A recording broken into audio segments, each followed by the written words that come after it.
Quilo do café que chegou a R$ 40 em agosto, o preço médio do torrado e moído no varejo, e, e realmente assusta muito, né?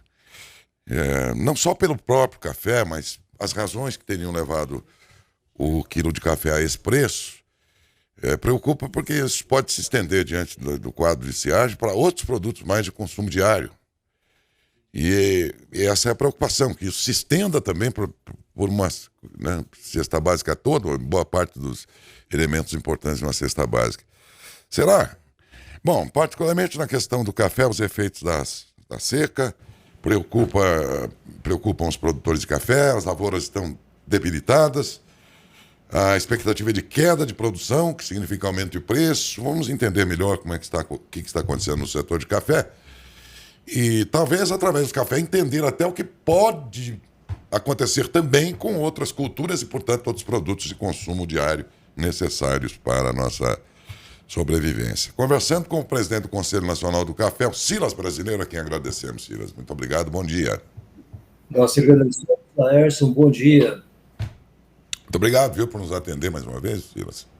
É um privilégio, obrigado pela oportunidade de falarmos um pouco diretamente de um produto que nós trabalhamos permanentemente e uma matéria que preocupa, sem dúvida, a todos em função dessa condição climática diversa que nós estamos vivendo. O meu pai, cafeicultor, que foi por quase uma vida inteira, há uns dias ele dizia assim: a minha preocupação é que o ano que vem os alimentos estarão muito mais caros. Ele fala, porque a gente não está produzindo e tal. Tá, nós vamos falar sobre o café, que é a sua especialidade, Silas, mas eu pergunto, essa situação de aumento considerável de preço decorrente dessas questões climáticas todas, entre outras coisas, você acha que pode se estender por outros alimentos igualmente básicos e importantes?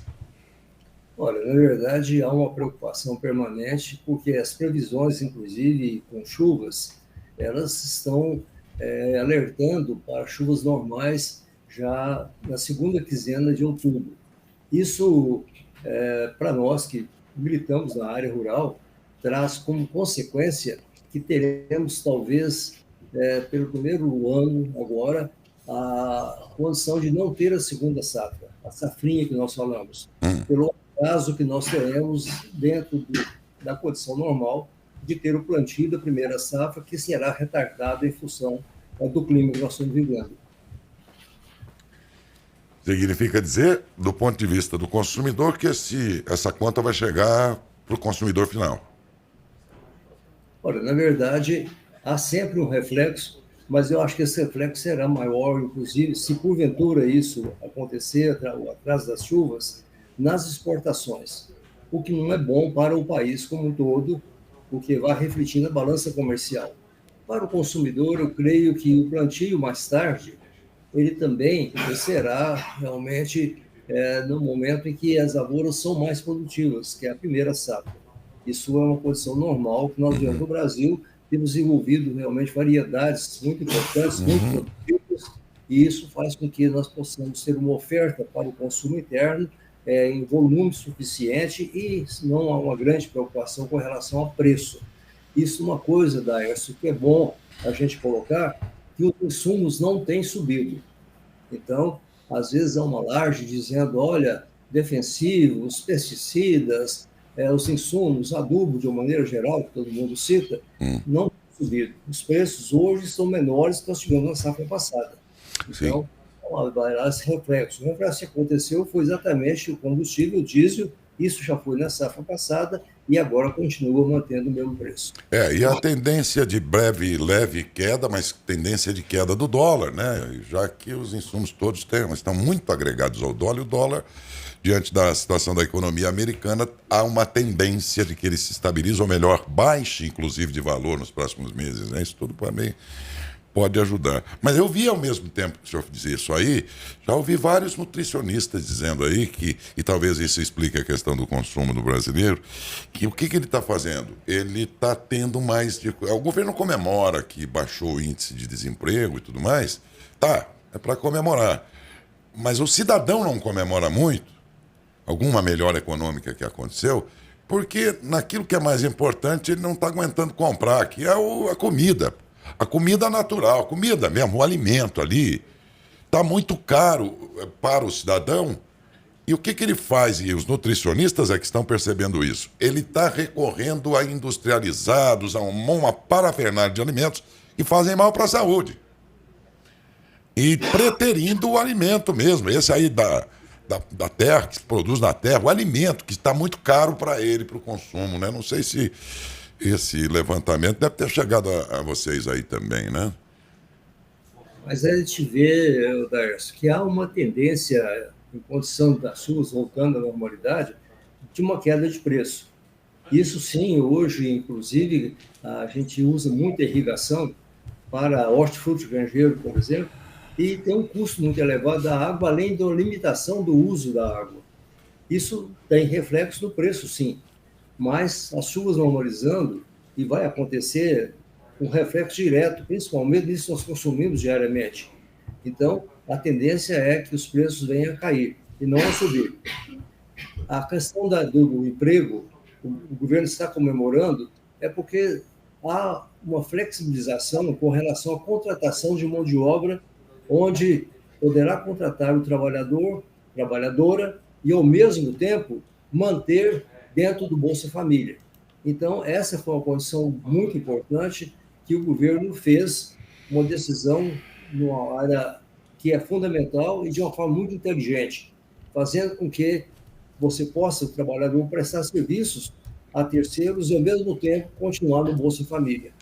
É uma razão de ajudar, efetivamente, para contribuir com os preços altos dos alimentos que acontecem hoje.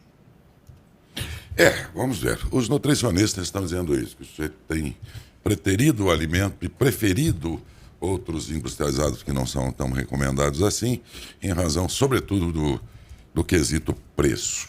São 8h09, mas a tendência agora para a situação do café, afinal, nós que somos todos, a grande maioria dos que acompanham a entrevista são leigos, eu pergunto ao senhor, em que estágio está o café agora?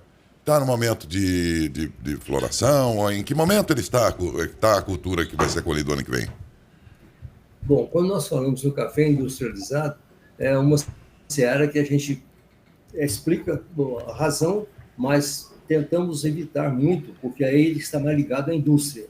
Mas com relação à produção, e essa informação é importante, Darius, que tem que ser passada, os preços que agora tiveram um aumento recente não é reflexo da oferta do café in natura, do café em si.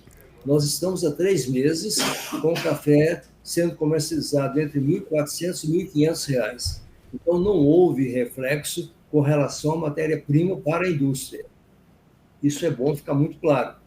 E o que nós estamos sentindo é que esses preços deverão permanecer como eles estão.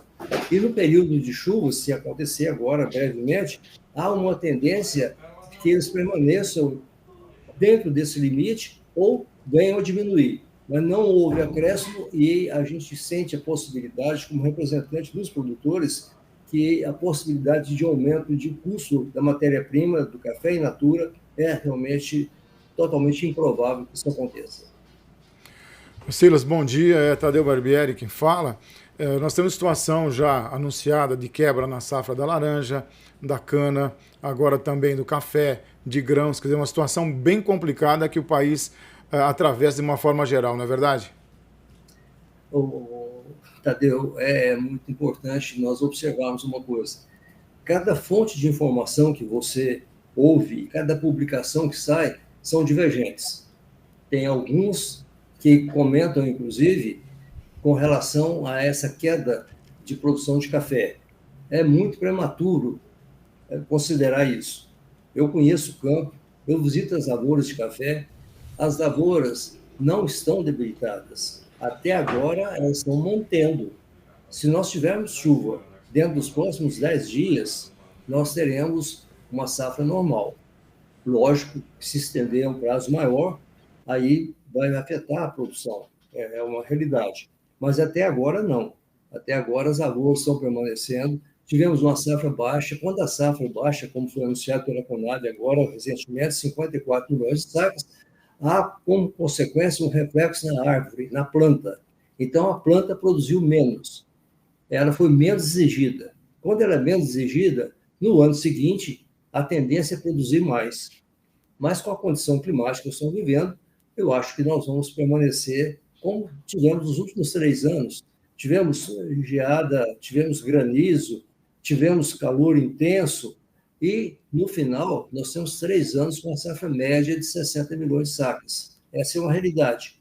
Eu não vejo que a próxima safra ela será fora dessa realidade, mesmo com a condição climática diversa que estamos vivendo. Então, há muita notícia, muita alarde, principalmente por parte dos produtores, porque há dois sentimentos aí, Tadeu, e você que é jornalista, acompanha o dia a dia, sabe perfeitamente. O produtor ele tenta anunciar uma catástrofe antes que ela aconteça, porque ele acha que isso reflete em preço.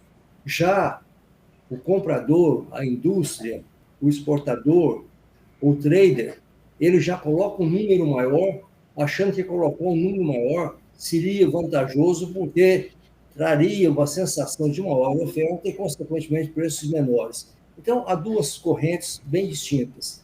Mas o que nós colocamos é que, até agora, nós estamos dentro de uma condição, embora preocupante, muito preocupante, mas uma condição normal. E outra coisa, a safra de 54, mais o estoque de passagem que nós tivemos em 31 de março, nós temos café suficiente para abastecer o mercado interno e para continuar o mesmo nível de exportação que nós estamos fazendo. Lógico, 31 de março de 2025, nós vamos chegar com o menor estoque do Brasil. E os estoques não são suficientes, mas são baixos. Essa é uma realidade. É muito bom a gente explicar essa razão para evitar muita especulação que acontece e que, na verdade, não contribui para nenhum dos dois lados.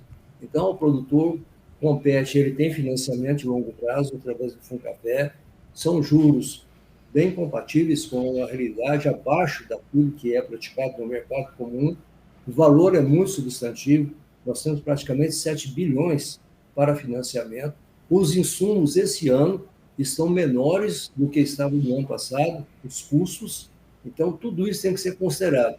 E a mão de obra facilitada, com a medida que o governo tomou, inclusive com a edição da portaria 175, isso facilitou muito a contratação de mão de obra.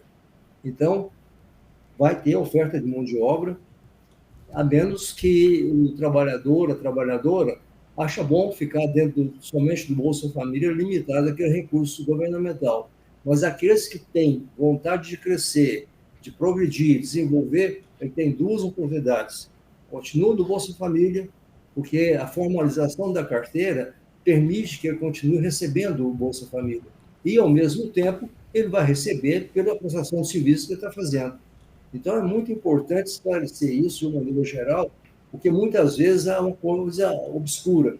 Ah, não, se formalizar a carteira de trabalho, eu vou perder o Bolsa Família. Ninguém perde o Bolsa Família. Se formalizar, você vai continuar, sim, dentro do projeto governamental Bolsa Família e prestando serviço para terceiros, aumentando, assim, a renda da família, de maneira geral.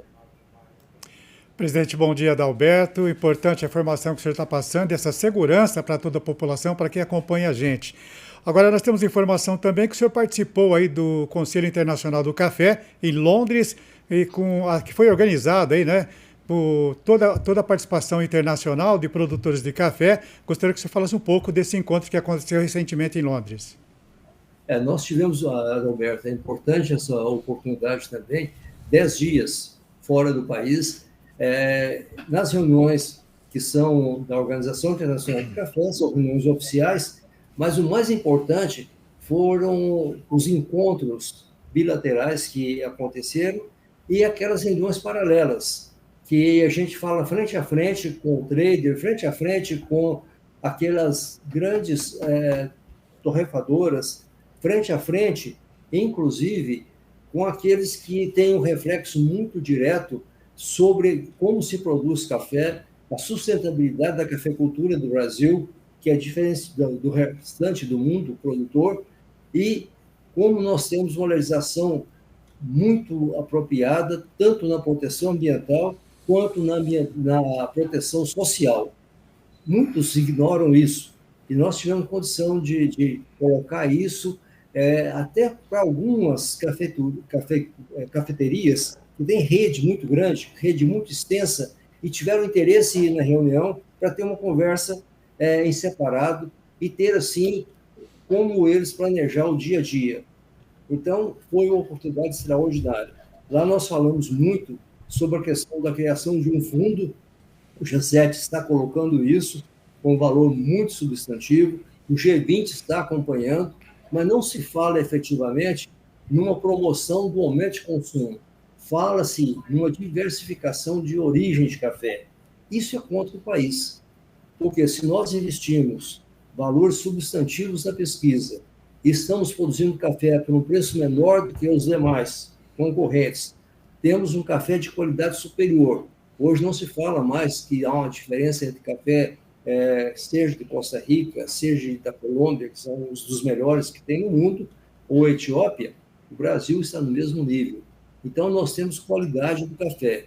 Nós temos a necessidade de, ao mesmo tempo que se falam em diversificação de origem, para aumentar realmente a oferta de café para o consumo, nós temos que promover, ao mesmo tempo, que o consumo possa ser aumentado e, com isso, consumir aquilo que poderá ser oferecido no mercado no futuro, com esses financiamentos se propõem. Nesses financiamentos, são 33 países da CELAC, o Brasil foi excluído, nós conseguimos a inclusão do Brasil, achamos que os bolsões de pobreza que tem lá fora, tem também no Brasil. Então, não pode ter, Adalberto, um tratamento diferenciado entre os produtores. Se há uma legislação, que ela seja abrangente, que ela tenha efeito sobre todos os produtores e que temos que ter um foco muito importante: aumento de produção, aumento de oferta, desequilíbrio entre oferta e demanda, traz preços baixos. Nós já vivemos isso. Então, a consequência dos preços hoje, que são elevados, superiores até aquilo que deveria ser, na verdade, é porque houve um controle entre oferta e demanda. Esse equilíbrio que aconteceu é que está competindo realmente da estabilidade dos preços que estão permanecendo até hoje. Não fosse o equilíbrio, nós estaríamos com preços muito abaixo, como nós tivemos no passado. Então, o CNC tem trabalhado muito. Olha, se vai aumentar o cultivo de café no Brasil, olhe bem se está aumentando do outro lado o consumo. Senão, amanhã, o desequilíbrio pode trazer consequências. E como o G7 agora está nessa empreitada de colocar valores extremamente elevados para os demais produtores, para que eles produzam mais café, pode desorganizar o setor e, consequentemente, amanhã nós temos desequilíbrio entre oferta e demanda e preço aviltado para os produtores brasileiros. E nós defendemos os nossos produtores de café do país. Perfeito. Silas, muitíssimo obrigado. Você é super atencioso, representa um setor importante. E dentro, e como presidente, sobretudo, do Conselho Nacional do Café, tanto para nós, emissoras do interior, é uma pessoa não inacessível, mas em geral seria difícil conseguir informações como essas. E, no entanto, com você aí, a gente sempre encontra essa gentileza de sempre aí. Por ela eu agradeço mais uma vez, viu? Muito obrigado. Nós te agradecemos, Laércio, a você, ao Tadeu, ao Adalberto, e sempre saímos à disposição. Quando quiser conversar sobre café, se tiver algum efeito sobre o que nós falamos hoje, quiserem conversar novamente, estamos aqui à disposição para conversar, passar informações. Eu acho que nada mais importante do que a informação.